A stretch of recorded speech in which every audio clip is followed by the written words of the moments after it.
సైన్స్కి స్వాగతం. ఆక్వాకల్చర్లో లైమ్ ప్రాధాన్యత అనేది చాలా వరకు ఉంటుంది. దీనిలో కొన్ని రకాల అపోహలు కూడా మన కల్చర్లో వెంటాడుతూ ఉన్నాయి. దాని గురించి ఈరోజు మనం మాట్లాడుకుందాం. ఆక్వాకల్చర్లో అగ్రిలైమ్, బరంట్ లైమ్ అనే రెండు రకాల లైమ్స్ అనేవి వాడటం జరుగుతుంది. వీటిలో మనకు ప్రముఖంగా ఉపయోగపడేది అగ్రిలైమ్. అగ్రిలైమ్ అనేది ఆక్వాకల్చర్పై మంచి సానుకూల ప్రభావాలను కలిగి ఉంటుంది.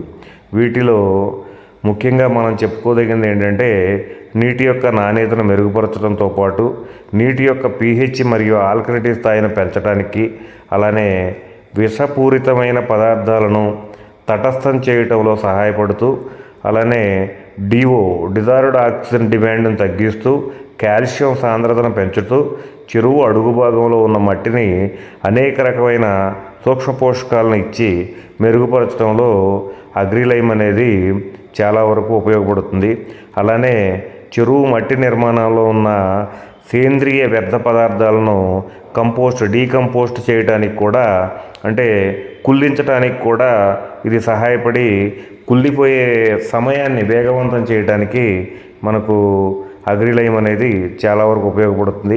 అలానే సూక్ష్మజీవుల ధాతువులను పెంచడానికి కూడా, వాటి యొక్క కార్యకలాపాలను పెంచడానికి కూడా మనకు అగ్రిలైమ్ ఉపయోగపడుతుంది.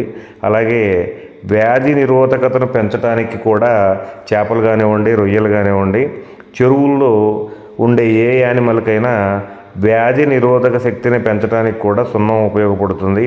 అలానే చేపల చెరువుల్లో ముఖ్యంగా ఉత్పాదక సామర్థ్యాన్ని పెంచడానికి ఉపయోగపడుతుంది. అలానే నీటి నాణ్యతను చెప్పుకున్నాం కదా, నీటి నాణ్యతతో పాటు చెరువులో ఉన్న పిల్లలను బ్రతుకుదల శాతాన్ని మెరుగుపరచడంలో అగ్రిలైమ్ చాలా బాగా ఉపయోగపడుతుంది. చెరువులో ఉండే ప్లాంక్టన్ను క్రమబద్ధీకరణ చేస్తుంది. అలానే ఫైటోప్లాంక్టన్ పెరుగుదలను పరిమితం చేయడంతో పాటు నీటిలో ఉండే కార్బన్ డయాక్సైడ్ మరియు ఫాస్ఫేట్ను తొలగించడంలో ఇది ప్రముఖమైన పాత్ర పోషించి ఫైటోప్లాంక్టన్ పెరుగుదలను పరిమితం చేస్తుంది. ఇట్లాంటి ఎన్నో లాభాలు అగ్రిలైమ్ ద్వారా మనం పొందడానికి అవకాశం ఉంది.